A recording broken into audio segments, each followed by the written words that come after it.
within the traditional territory and ancestral lands of the Tianantati, Attawandaron, Haudenosaunee, and Anishinaabe peoples. We also acknowledge that various municipalities within the County of Dufferin reside within the treaty lands named under the Haldimand Deed of 1784 and two of the Williams Treaties of 1818, Treaty 18, the Nottawasaga Purchase, and Treaty 19, the Adjutants Treaty. These traditional territories upon which we live and learn are steeped in rich Indigenous history and traditions, and it is with this statement that we declare to honor and respect the past and present connection of Indigenous peoples with this land, its waterways and resources. Ask the clerk to conduct a roll call, please. Thank you, Chair. Councillor Creelman is absent.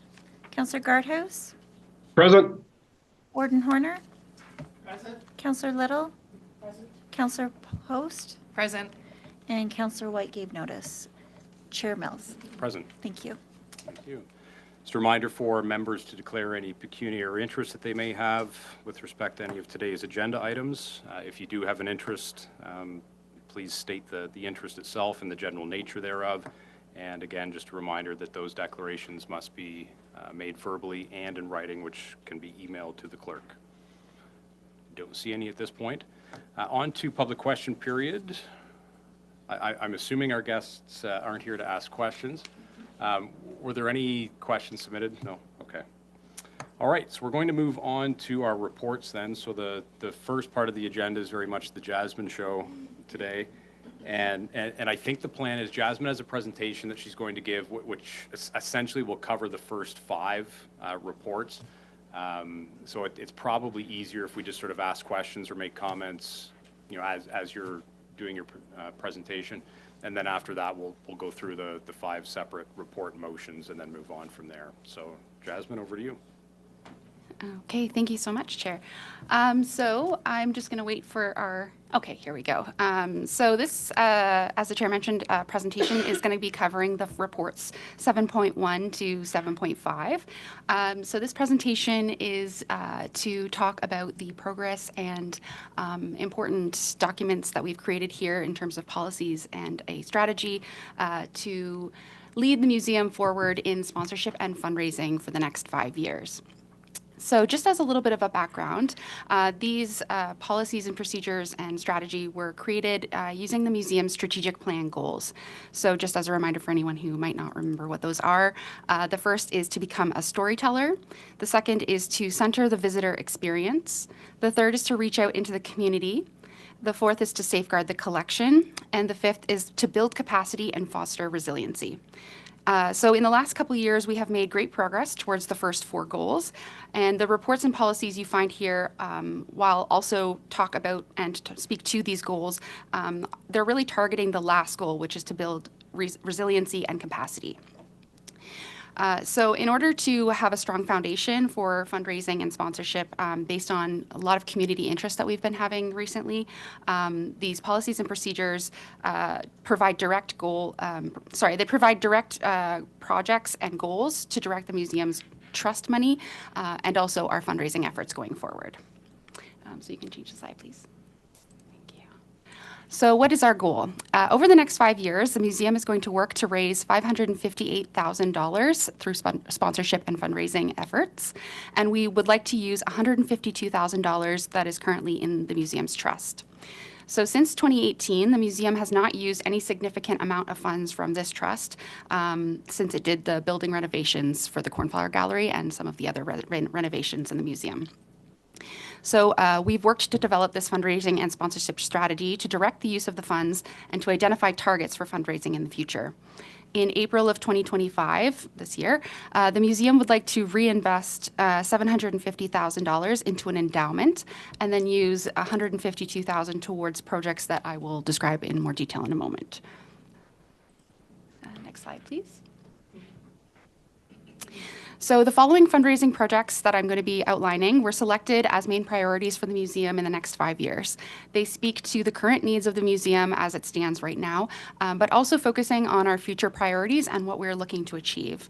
The projects that are identified target towards fulfilling the strategic plan plan priorities, specifically the first two, which is improving the museum's exhibition spaces and wayfinding. So this includes things like exhibition furniture, which means things like standalone cases, modular walls, reader rails, all things that help us to tell stories in the museum. It allows us to better engage our visitors and direct fulfilling the goal of center the visiting experience. And it also allows us to better showcase and preserve our collections. So improved methods of display ensure that the objects have better climate and security controls, and therefore are more safely controlled and kept in their environments. These projects are also updating museum building and facilities and grounds to be more accessible, user-friendly, and to update old and outdated systems. As the building celebrates its 30th year last year, as I know it seems kind of wild to some people who can remember the groundbreaking, some of these systems do need a little bit of refurbishment and just an update to kind of meet the needs of the community now. So this ensures that we have sustainable asset management of the museum and also improves the visitor experience and more equitable access to our buildings and programs. It also increases the desirability for rental opportunities, which allows us to do things like weddings, parties, and private events, which helps the museum with asset generation in the future. Next slide, please. So here you will find the list of projects that I am proposing. They have been organized based from priority, high to low, and then within their priority category are the highest cost to the lowest cost. Main bathrooms definitely need to be updated with more accessibility features, as they currently do not have automatic door openings and certain kinds of change stations. The LED signage would enable us to better promote our events and services to the public. The exhibition furniture, as I mentioned, would help make our interactives and more appealing for the exhibitions. Our church renovations and a portable washroom along the side of the church would make the space more usable and increase possibility for rentals. The doors to the program room would increase security for children, particularly during our camp, which we are increasing every year and hopefully will continue to increase. And an exterior play area, seating, and shade will improve the use of our grounds and add spaces for groups during, for example, school programs, camps, and workshops. A lean-to greenhouse added to the side of the program room would enable us to expand our programming and offer new opportunities to highlight rural knowledge, which of course that's kind of our shtick. And of course, the Silo Cafe, as we currently don't have a space for people to enjoy food or drink in the museum, would allow people to have a snack while enjoying art and the view. So you will find a more fulsome project rationale for each of these projects, including timelines, tactics for each project in the appendix of the fundraising and sponsorship strategy document, which is provided in the report. Next slide, please. So how are we going to make this happen? So starting with the endowment piece, so creating an endowment of $750,000, which is currently in the museum trust. We would like to engage the Dufferin Community Foundation to create an endowment using these funds, and they would be responsible for managing those funds for us. By creating clear sponsorship policies, tiers, benefit tiers, guidelines, the museum can begin building new corporate sponsorship relationships and rekindle some of the old ones that we've lost along the way. That's why you find many policies and procedures included in some of the reports. We will develop a legacy giving program. We will use our programming and events to specifically target projects on our list. For example, art auctions, galas, fun runs, festivals, and programs. We will develop a legacy giving program with clear information on how people can support the museum in their will, which is fairly standard practice for museum and art institutions. And as always, we will apply to any and all grants we are permitted to, and a spreadsheet and application calendar has been created to ensure that this is managed appropriately. And basically, all of these things ensure that we are being transparent. So we've developed a policy for monetary donations and sponsorships, as well as naming, to maintain a structured process and a consistent set of guidelines to follow so that people know what to expect. Next slide, please. So here's a little bit of a look at our sponsorship benefit tiers. So these are the categories that we've created for sponsorships, and each set each tier has a set of defined benefits that we'll be offering to our sponsors so that the parties are all kind of aware of what kind of benefits they can get by supporting the museum. These include things like website listing acknowledgement, social media, donor wall placement, VIP event access, annual report listing, naming opportunities if they fall within the first top 2 tiers, and team building workshops for their team if they're a company. A contract will be developed for each sponsorship agreement with clear expectations and definitions for each party. And the creation of a sponsorship and naming committee to review all applications and approve applications under $350,000 thresholds.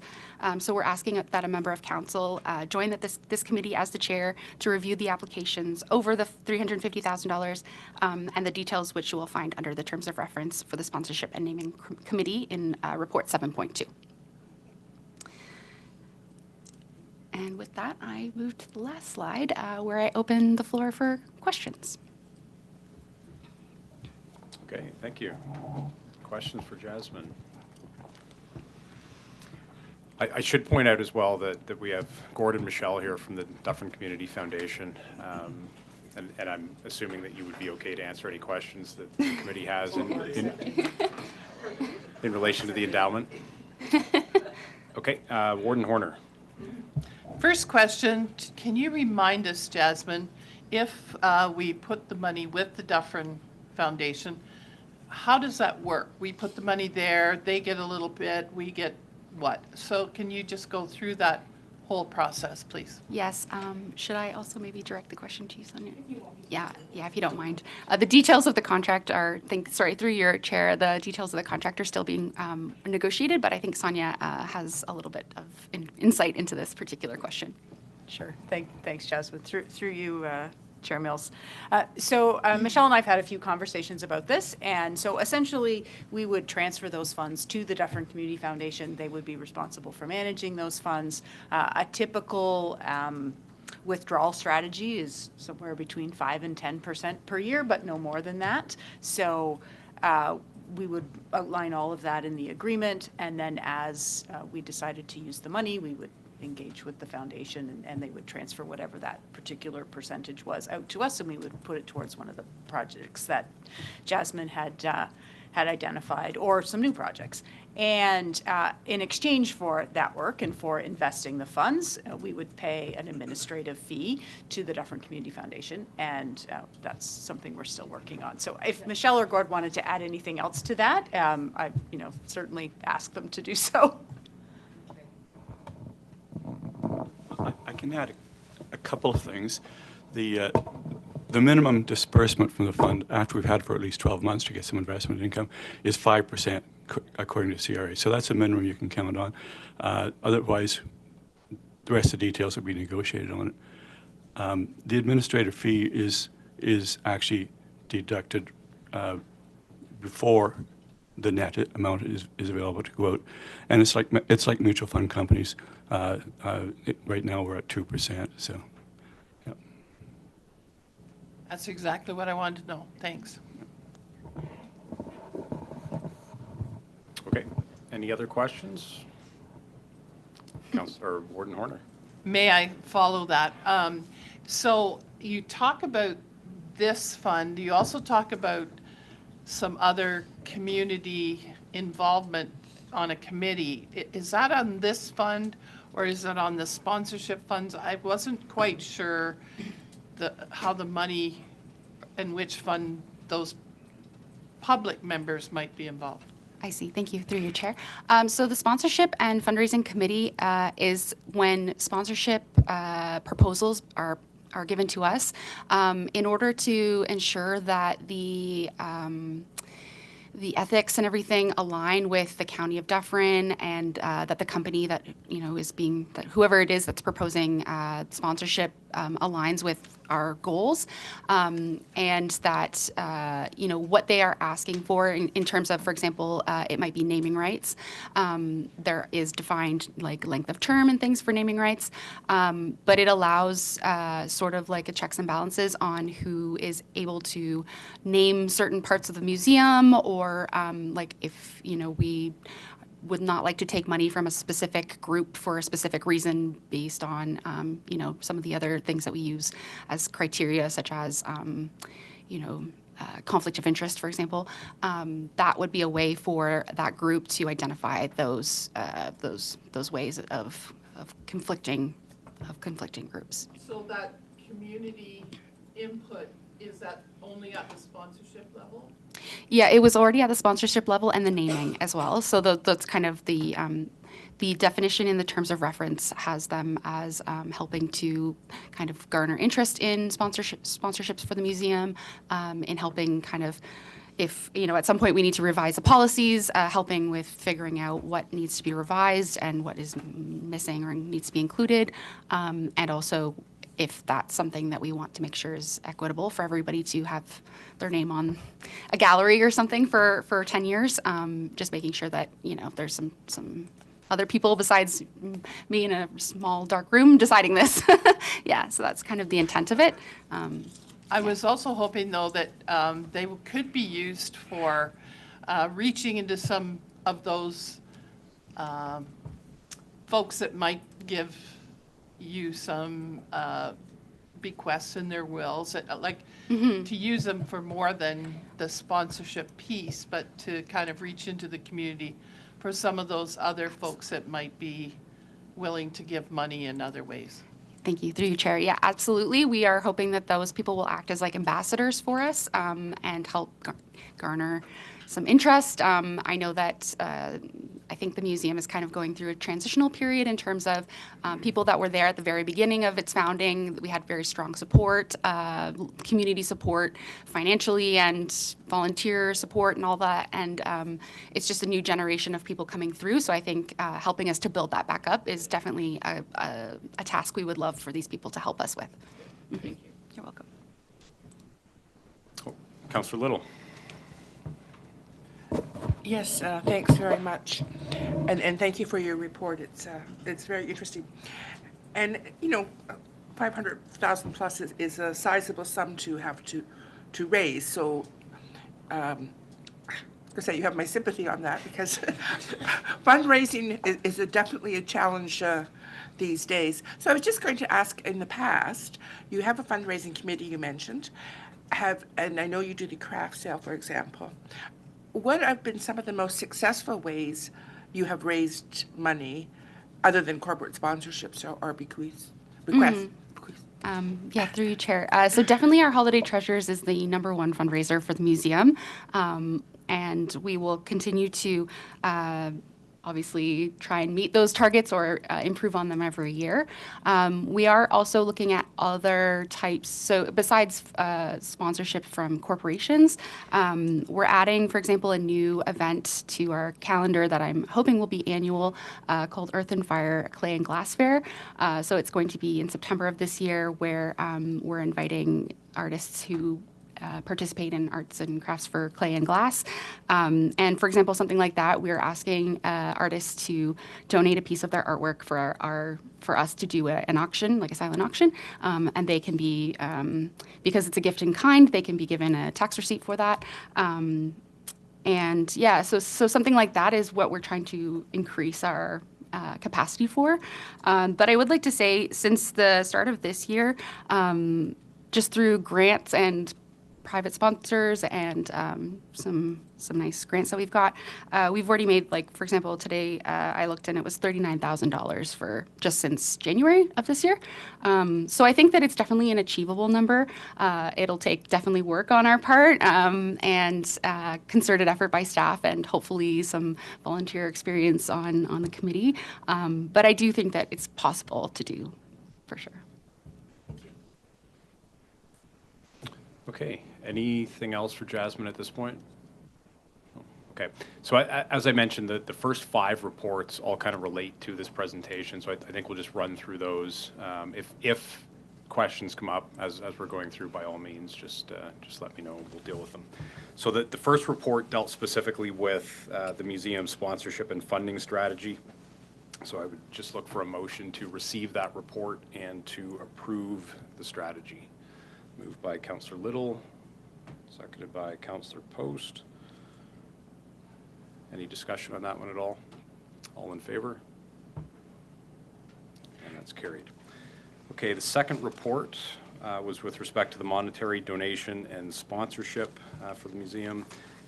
And again, looking for a motion to receive the report and to approve the donation and sponsorship policy that was included in the agenda. Mover and seconder for that, Councillor Post, seconded by Councillor Little. Discussion on this one. All in favor? That's carried. The third one was regarding the creation of the endowment fund. So this motion's slightly more complicated. Again, approving or receiving rather the report, directing staff to establish the endowment fund in partnership with Dufferin Community Foundation, and directing staff as well to work with County Legal Counsel and Dufferin County Community Foundation to prepare the necessary agreement, which will then come back to Council for ultimate approval. Is there a mover and seconder for that one? Warden Horner, seconded by Councillor Little. May I have a question? Absolutely. And can we clarify what numbers we're looking at? So the 150,000 is part of 900 and 750 would be going to, is that kind of how it's working?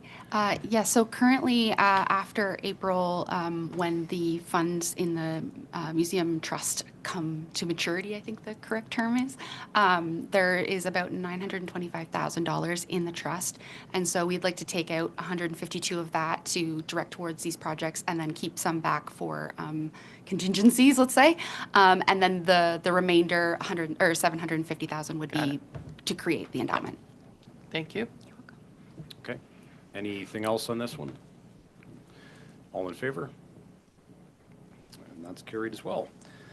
All right, the fourth one is the naming policy. So we need a motion to receive that report and to approve the Museum of Dufferin naming policy. Moved by Councillor Post, seconded by Councillor Guardhouse. Thank you. Discussion? All in favor? Carried. All right, and the last one dealing with this block of reports is the museum memorial and plaque policy. So can I have a motion to receive that report and to approve the memorial and plaque policy as presented?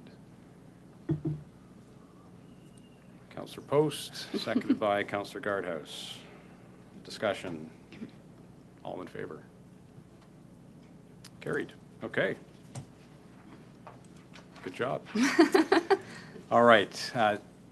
Still the Jasmine Show for a couple more reports. The next one is a report detailing plans with the church pews in the Corbiton Church. So I'll let you explain to us what your proposal is. Thank you, Chair. So, as many of you know, the Corbiton Church is on the museum grounds, and it was moved from the village of Corbiton in Melanchthon Township in 1997 to the museum grounds. When it was moved, there were no pews in the museum, in the church, so these are not original, so I just want to kind of preface it with that. So what we are looking to do is to make this space a more accessible and usable space for the museum. We believe that there's a lot of potential that the space could have for us to use it for other engagement. Currently, it's mostly used for weddings, but we do think that with some slight modifications, we could really increase our use of this space and just make it a more accessible, engaging space. So we are proposing to remove the pews, and currently there are plaques on the pews, which were donated as a part of the fundraising efforts that went towards moving the church to the museum grounds. So in order to preserve these plaques and to continue remembering those who contributed to that project, we'd like to remove the plaques from the pews and create sort of a donor wall, let's say, in the vestibule of the church, right at the beginning when you enter through the doors. So they're from the 1999 fundraising campaign. So we would like to remove the pews and put them up for auction following our procurement policies, and then use that money that's gained from auctioning the pews off towards folding chairs, so purchasing about 100 folding chairs. That way we can configure the space to different configurations as needed. We can make space in terms of for wheelchair access. It's a lot easier for people to get around. And also just, I think, the desirability of it as a rental space would increase if we do that. So that is what we're proposing. We're proposing, and it's not a, again, I just want to also add, it's not an unusual practice. A lot of churches, including one that's in Orangeville recently, Westminster has recently removed their pews to allow for better access. So I'm happy to answer any questions if you have any. Okay, thank you. Questions? Warden Horner.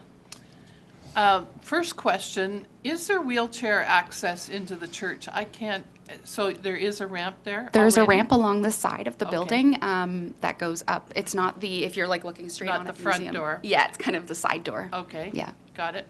And the second question would be, so you envision taking these pews out, and would we sell them, or what would we do? So it could be part of our fundraising? Correct. It would be auctioned through GovDeals, which is the auctioning website that the government uses to fairly and distribute the assets that they're no longer using. And I've checked with procurement that it follows all the regulations. Can we make sure that probably you have a few tables in there as well somehow? That chairs is one thing, but maybe people would want to have this as Oh. a meeting space. That a Yeah. couple of tables or half dozen tables available to the space anyway would not be a bad idea to make it even more usable. Through you, Chair, yes, I'm sure we could probably keep those in the basement, considering we'll have some space now that we've kind of cleaned it up in there. So, yeah, thank you. I will add that to Thank the you. list. Okay, any other discussion? Councillor Post? I think my only comment is I'm good with removing the permanent pews. I struggle a little bit with replacing them with folding chairs. To me, I think of folding chairs and I think of ugly plastic cheap folding chairs. I know Westminster United, when they did theirs, they still have a pew structure, but they are removable and they can reconfigure them in many different ways, and it looks awesome in there. I would be more inclined to see something like that where you could get that traditional church feeling if that's what you wanted as a rental. Because I would just hate to see nice wooden pews be replaced with ugly plastic chairs. Through you, Chair, we were intending to purchase like a nice wooden chair that you usually see with weddings, with kind of like a padded seat for comfort. That was our intent, was to kind of keep the authentic look of it while still making it more accessible. Okay. All right, anything else? Okay, so I need a motion to receive the report and to give staff direction to remove the pews from the church, sell them through auction, and to use the funds towards replacing them with some sort of appropriate Lovely folding chair. So a mover and seconder on this one. Councillor Creelman, seconded by Councillor Little. All in favor? It's carried. Okay, and the last museum-related report is the latest in an ongoing series of deaccession reports. So these are always very interesting to see the sorts of things that are hiding in the basement. So Jasmine, over to you. Thank you, Chair. So yes, this is the last one from me, I promise. As normal, I think we've kind of become quite used to these. So deaccessioning, as you might know, is a fairly regular practice in museums. It's just a good way of housekeeping to continuously inventory our collection to make sure that everything that we have in the collection relates to our mandate, which is, of course, the history and culture and people of Dufferin. If it's outside of that, there are other opportunities for us to reach out to other, for example, museums, and offer them things that we might have that actually relate better to their collections mandate. So currently we have 117 items recommended for deaccession at this time. This is covered over a couple different types of collection styles or types, I guess, depending on how you look at it. So we have our permanent collection of objects, which is anything kind of 3D. We have our archival paper-based things, and then of course we have our education collection. So these are things that are intended, the education collections are intended to be used by the public in some kind of way, but depending on their material composition or just their condition. They might not be safe for handling, or maybe just not something that our programming team would ever bring. For example, razors or any of that kind of thing, like anything sharp, isn't really something you want to bring in terms of children handling that kind of thing. So any of these items, we've just decided either can be better used in other areas, for example, different museums, or if they are unsafe, we are disposing of them safely. So if you have any questions about anything specific, I'm happy to answer that. Okay, thank you. Warden Horner. Can you remind me what happens? So say you offer something to Peterborough Museum, they don't want it. What do we do with it then? Through you, Chair. So there is a procedure, kind of like a stages. So the first stage is if we have it directed, we know somebody might want it, we contact them directly. The second is there's a something called the On Muse listserv. So it's all Ontario museums are on this listserv, and we kind of throw it out into the ether and say, hey, we've deaccessioned these things. Does anyone want these things? Sometimes they do for interpretive purposes. Some of the bigger sites where there's like historic buildings that they actually just need to like populate with stuff, they might want it. So we do that first because we try to keep it in the public realm first. Then if it doesn't get any traction, if it's something that can be sold at auction, it is sold at auction with a reputable auction company, and the money is distinctly, because of the ICOM, the International Council of Museums, the standard is that you have to take that money that you've accumulated from selling the objects and put it back into the collection specifically. So it can't be used for any other purpose except for collections care. If it's not an auctionable item, if it is dangerous or hazardous of some kind, we dispose of it properly with care, and the collections people take care of making sure that nobody gets hurt and it's properly disposed of. So those are the kind of the tier of. Thank you. Yeah, you're No, I welcome. appreciate that. I just had kind of forgotten what happened no if problem. nobody wants it. Not a problem. Okay. I noticed that there's a cape in here from 1885, which is going to be offered to Wellington County. I might suggest that if Wellington isn't interested, I think the warden would look fantastic in this as part of the ceremonial dress. Don't forget the bedazzling of said cape. Yeah, we can do that. Yeah. Just in case you have to play your role again as, I forget who you were at the plowing match. That's right. Yeah, I forgot about that. Yeah. Some old woman from Amaranth. Wait a minute, not just any old woman. That's very good at pickleball. That's right. All right. Any further questions on the accession report? Oh, Councillor Little. Yes, thanks. I appreciate that you cannot keep everything. I mean, it's so much stuff, and I keep hoping that there is going to be value for it somewhere. I noticed that all these pieces from the Orangeville Hospital that are going to maybe some institution. So I just wondered if Orangeville was going to maybe accept these. If you're talking about the mural pieces, through you, Chair, if you're talking about the mural pieces, so we have, so that was a part of a really large mural, and it actually was broken up into different sections where the pieces that related to us, we kept, and then there's other pieces that were related to other institutions. So we've taken the initiative to contact those institutions or those counties and say, we have the pieces that relate to you. Would you like these pieces? So we've kept what we think is the most relevant to us, and hoping that they will also, we do actually, I have a sort of an in that I think that they actually have expressed interest in that. I can't guarantee, but I'm pretty sure because I've talked to my collections manager, and they do are interested in keeping those. So it's just a matter of transferring the pieces that are relevant to them. So we try to keep as much as we can, but if it relates more relevant to someone else, we offer it to them for sure.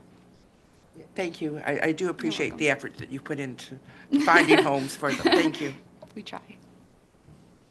Okay.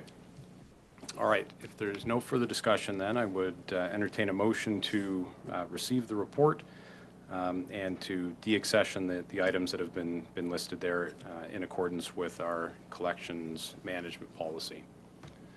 Moved by Councillor Post. Is there a seconder for that? Councillor Guardhouse, thank you. All in favor? That's carried. All right, the next report is an overview. Oh, the delay, okay. Yeah, our next report is an overview of our ongoing Team Dufferin seminar series. So I'll let Raj introduce that. Thank you, Chair, through you. So this report really outlines our approach to the Team Dufferin Seminar Series, which is a 5-part series that is ultimately themed with economic development at the county and what that entails and sort of the looming uncertainty right now that we are in with economic times. So our first seminar session happened on March the 5th. Our second one is coming up in May. With Professor Gibson from the University of Guelph, and that's going to detail some granular data and perspectives with relation to Dufferin County. And then I can turn it over to Yao at this point, but basically we just wanted to be able to provide a committee with an opportunity to understand how this seminar series is going to play out and the relevance that it has given our current economic times. So I'll turn it over to Yao. Thank you, Raj. Through you, Chair, I guess I can also lay out how this series ties into some of the broader efforts that we are taking to support businesses during this time of economic uncertainty. So if you recall, County Council approved a list of business support actions that the county was going to take to support businesses in this time. One of those actions was this seminar series. But what we did with the themes of these series is we try to tie it in with some of the ongoing business support efforts as well as some items coming out of our economic development strategy that was adopted last year. And so, for instance, the third seminar, which is scheduled for July, that one would be very much focused on the primary data collection efforts. And so those will be beginning within the next few weeks. But essentially, we want to get primary data from our local manufacturers, farmers, and business owners around potential impacts of these tariffs, some of the decisions they are making short-term and long-term to safeguard their business plans and all of that. And then the fourth seminar will be focusing in on some items such as the countywide CIP, the concierge service, which is supposed to fast-track development applications for certain types of developments within Dufferin County. And then the fifth seminar will be likely focused on planning for the future. So, one of the items coming out of our strategy last year was creating an investment attraction strategy to provide a framework for some of the work that we want to do with that portfolio. So that's the fifth seminar, majorly focused on that long-term planning and how we help our businesses, be more sustainable and strengthened for future, changes in tariffs and trade policies and things like that. So, yeah. Excellent. Questions? Warden Horner. Just a comment. We happened to be meeting as a council the day of the seminar, and our council stayed on and participated virtually in the event, and we felt it was really informative. It was good to see the interaction on the floor in this room and the discussion. So we felt there was real value for the lower tiers too in being able to participate in some way in these seminars, and that you didn't have to be in the room to get the information. It was great. Thank you, Warden, and through you, Chair, that's one of the things that we want to maintain going forward, that hybrid format. The first seminar had 40-plus people, I think almost 50 people join in virtually, in addition to the people that were in person. So very well attended. The engagement, as you said, was great. The weather that day wasn't particularly cooperative either, so I think that had some bearing on the number of people who physically made it to this room. But to your point, Warden Horner, one of the things I noticed was that the discussion after Brock's sort of formal talk was I think, almost as productive and constructive as his presentation. And I did actually get a fair bit of feedback that day, and a few people had mentioned since then that, they really appreciated that and found it helpful. So kudos to staff in preparing this and executing it so well so far. Anything else on this one? No? Okay, can I just have a motion then to receive the report? Councillor Little, seconded by Councillor Post. All in favor? That's carried. All right, next one is a report regarding the county's booth at the Mansfield Outdoor Centre at the Toronto Outdoor Adventure Show.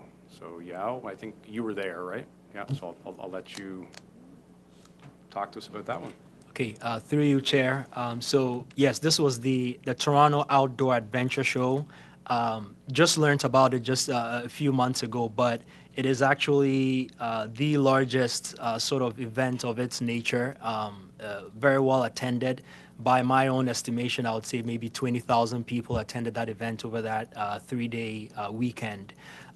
And there were about 300 plus exhibitors. Dufferin County was one of those exhibitors. And you kind of mentioned the Mansfield Outdoor Center. We partnered with them to animate our booth. And so we had some mountain bikes and some snow shoes and other items from the Mansfield Outdoor Center as part of our booth there. And I think overall it was a great way to expand the reach of our tourism brand. Interestingly, a lot of the conversations that we're having there, people were generally familiar with different tourism assets within Dufferin County, but they may not have even known that it was in Dufferin County, right? So people were certainly familiar with the Mansfield Outdoor Center and, downtown Orangeville, as well as even Mono Cliffs. But then them being able to geographically tie it into Dufferin County and some of the other experiences that are available was an important effort for us. Overall, we distributed about 550 Explore Dufferin guides at the event. We also ran a tourism survey. This was an important survey for us because so far we've been running this survey for a few months just to get feedback and sentiments around tourism experiences in Dufferin County. But we hadn't had the opportunity to actually offer this survey to people who live outside of Dufferin County. So we had 83 responses to that, and those responses were quite informative. And certainly we'll continue to use that qualitative data to inform the decisions that we make concerning tourism, marketing, promotion, all of that work. So, yeah. Thank you. I think our director wants to add something. Thank you. Through you, Chair. I just wanted to make mention of the fact that the development and tourism portfolio, we're really trying to make an effort to go out into the public, to meet our residents, to meet our businesses, and to do promotion and marketing on behalf of the county. For instance, Becky, our CBO, this morning was at a Home Builders Association event speaking to the efforts that we are currently conducting through our building services team and innovative approaches to doing things that are otherwise mundane and sort of regulated and legislated.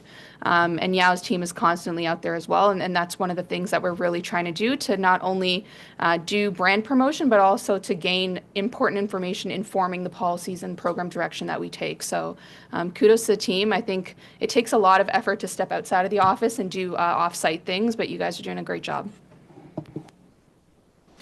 Just out of interest's sake, how many people did you run into down there who, really had no idea as to where Dufferin was? Or is, I should say. Yeah. I would say honestly surprisingly low. By my estimation, maybe a quarter of the people did not have any idea of where Dufferin was. But I thought it would be a much lower number because these are people that by and large live in the GTA. But I shouldn't have been surprised because these are also people who like the outdoors and are very much willing to travel up north to experience different things. So. Good. Councillor Horner, or Warden Horner, sorry. Given that we do know that we are a bit well-known and that we do have lots of things to do once people get here, do we ever see doing here's a day trip to Dufferin? Is that how we might promote our outdoors, or what are we thinking about doing? Yeah, so through you, Chair, that's a great point. So a number of different teams within the portfolio are working with different vendors, such as the Ontario Motor Coach Association, for example, on how do we promote and create itineraries that are specific to day trips.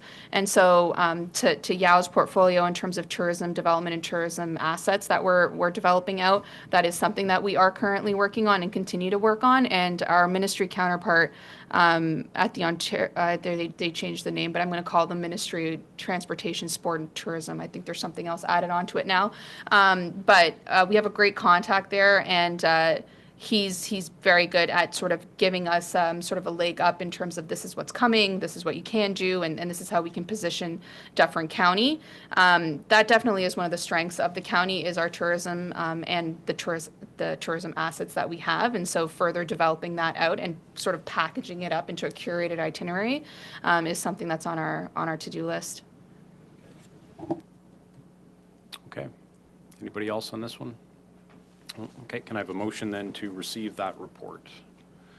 Warden Horner, seconded by Councillor Little. Thank you. All in favor? And that's carried. All right, the last report is regarding proposed county official plan amendment number 5. Raj. I don't know if that was a good ooh or a... Thank you, Chair.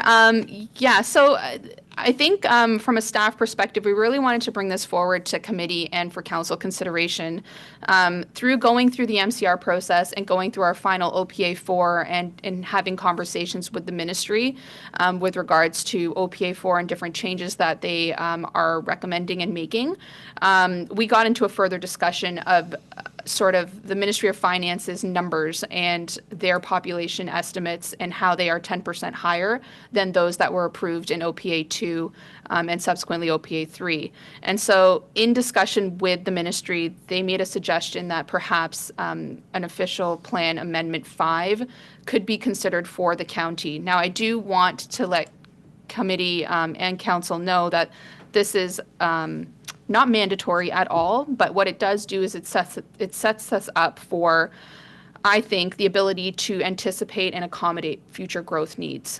With a 10% increase in population projections, what this would do is it would be able to effectively change our settlement boundary areas for our local area municipalities, potentially bring on more land that is just outside of the settlement boundary areas, bring it into the settlement boundary areas, potentially at the local level, lower the amount of consent applications we receive with regards to severance or receive with regards to zoning bylaw amendments.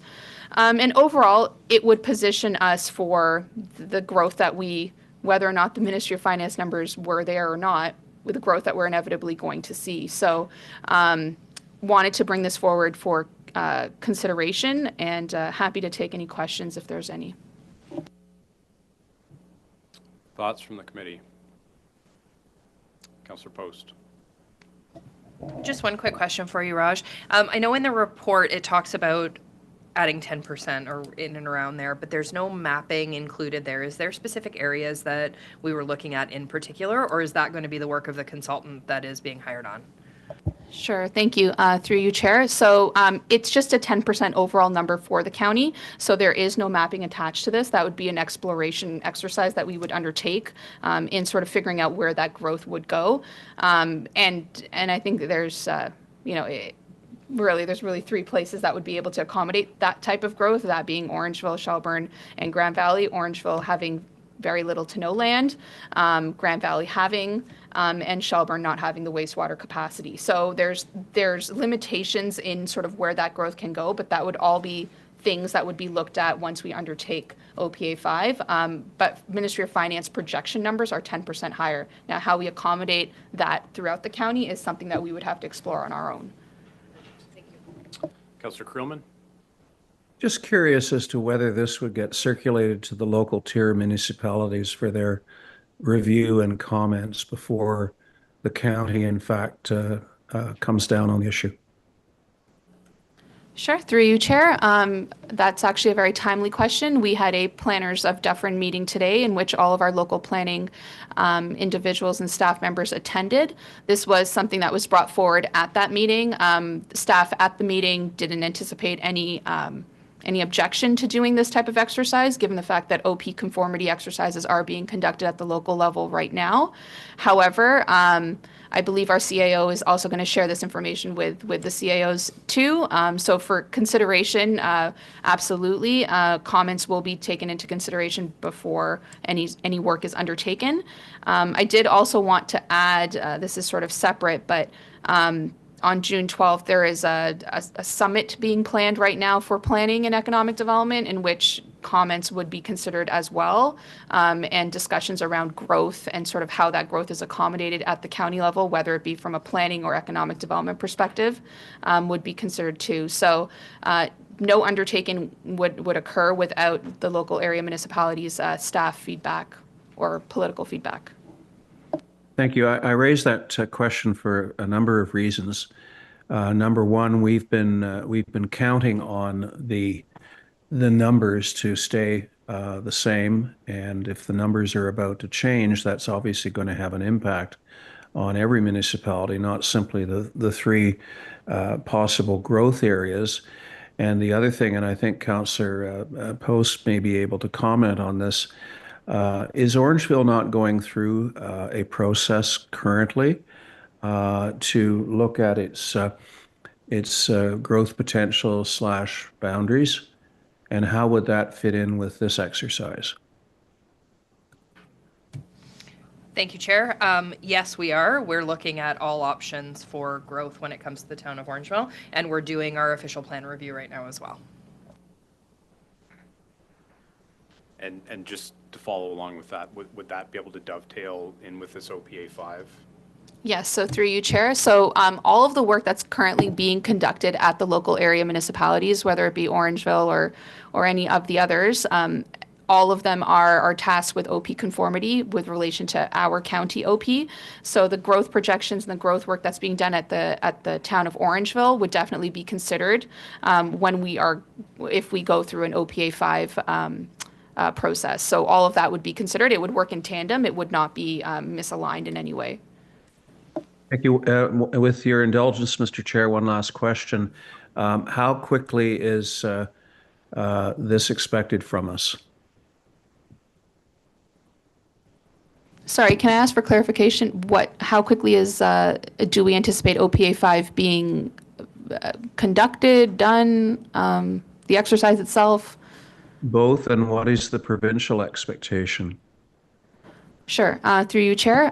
So in discussions with the ministry staff as well as our county staff, we understand that this will be a lengthy process. It by no means will be a quick process. Legislated through the Planning Act, we do need to do public consultation, and as such, consultation does take a while, and so probably looking at over a year. And with regards to how it would work in conjunction with OP conformity at the local area levels. As far as I'm concerned, with updates that we received through the Planners of Dufferin meeting today, all of them are in the infancy stages of doing their OP conformity exercise, with the exception of Grand Valley. So in asking for whether or not this would be something that would hinder their own OP conformity exercise process, none of the planning staff indicated that it would. Okay, thank you. Councillor Guardhouse. Right, through you, Chair. Just a point of clarity. So when we do these amendments, have we adopted the Dufferin official plan, and does this affect the official adoption of it? Or is it just as kind of a little bit of homework that we have to do after the fact? Through you, Chair. So these are more or less exercises to clean up the existing OP. And then once these, cleanup exercises have been conducted, we do operate on a 5-year cycle to update the OP. But as we are sort of all well aware, PPS updates come pretty fast and often. And so we're constantly in this cycle of sort of doing our homework and cleaning up our OP. So I don't know if that answers your question, but it seems like it's an ongoing homework exercise. So have we officially approved the official plan for Dufferin? Or Through your chair, yes, the OP is approved. These are just, I don't know how Yeah, to got- call or what yes. to, but yeah, they're just exercises to clean up the OP. that clarifies it. I get that's good. Thank you. Okay. Okay. Any other questions or comments on this? No. Okay. I would look for a motion then to receive the report and to direct staff to proceed with initiating the official plan amendment process. If somebody's willing to do that. Councillor Post, thank you. And seconded by Councillor Gardos. All in favor? Any opposed? That's carried. Okay, next is the correspondence section. There was one letter included in the agenda package, and it was a piece of correspondence from the Township of Amaranth. It was a copy of a letter sent to the Ministry of Municipal Affairs and Housing, which included a resolution passed at Amaranth Council essentially requesting the removal of planning authority from Dufferin County, I guess in a similar fashion to what they did with regional municipalities as part of Bill 23. Raj, did you want to offer some comments on that?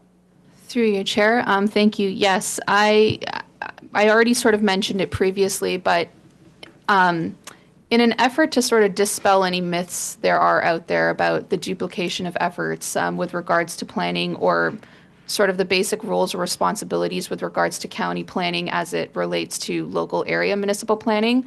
I did mention that we are hosting or planning to host a summit day on June the 12th in which council will be invited to attend.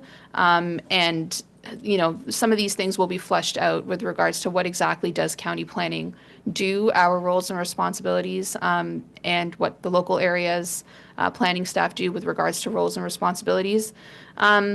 And so I'm hoping that, you know, that would provide clarification to council, both at the county level as well as the local area councilors.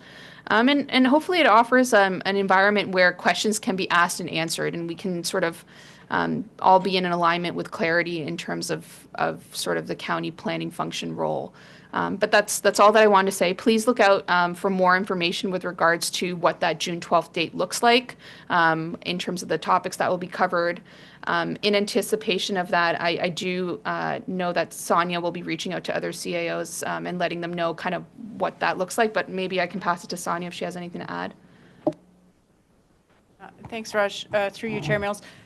We have had discussion at the CAO table about having some sort of all councils workshop where we brought all of the councils together to talk about growth-related activity because, you know, growth in one municipality impacts another. And so I think to be able to lay out what the forecasted growth is across the county for the planning horizon would be helpful for everyone. And then, as Raj said, to provide some additional information on how those planning services at the lower tier and the upper tier work together, as well as how regional economic development versus local economic development can work cooperatively to really benefit the entire county. Okay. Councillor Little? Yes, thanks. I just want to say I appreciate the fact of having a joint council meeting, or maybe even would there be opportunity for county to come to our individual townships to discuss some of these issues and share the work that has to unfold as these things move along. You know, what issues there are, etc. I mean, certainly, you know, we just talked about OP5. To me, that's of great concern to increase our population by another 10%. I'm very worried about, of course, our agricultural industry that's very important, and can we afford to keep chipping away at our settlement areas? That's a different issue. But, you know, again, it's about the overall process and how one part of the county definitely has an impact on another part of the county, you know, and so is there a way that, would it be useful to have county staff come to individual townships to share some of those views? through you, Chair Mills, I think certainly we're happy to come and explain things that are going on at the county level. I think it might be beneficial to wait until after this June 12th date so that everyone is sort of starting from the same point in terms of information and understanding of what's going on. And then if there's requests for additional information and how that could further impact a particular municipality, then I think certainly we could work on something that would benefit that particular municipality.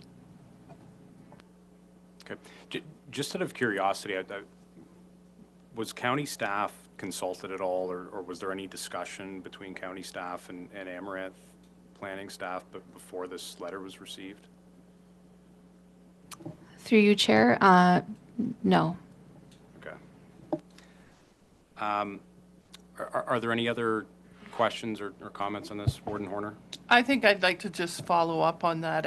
And I was disappointed to see that this did come out of the blue. And I'm not sure how it makes us look when this is sent to the province without that discussion taking place at the county table first. And so I'm just disappointed of the process here, and wish that it had happened in a different way. Councillor Little. I will certainly take those concerns back to the Amaranth Council table because I appreciate your comment. Thank you. Thank you. Madam Clerk, do you require a motion on this? Okay. No. Okay. All right. Are there any notices of motion? No? Okay. Any other business? Keeping in mind that this is probably our last formal committee meeting. No? Yes. Okay. Well, with that, I would entertain a motion to adjourn our last committee meeting. Councillor Guardhouse. Seconded by Councillor Krillman. All right. Thank you all. Yes. Take care, everyone.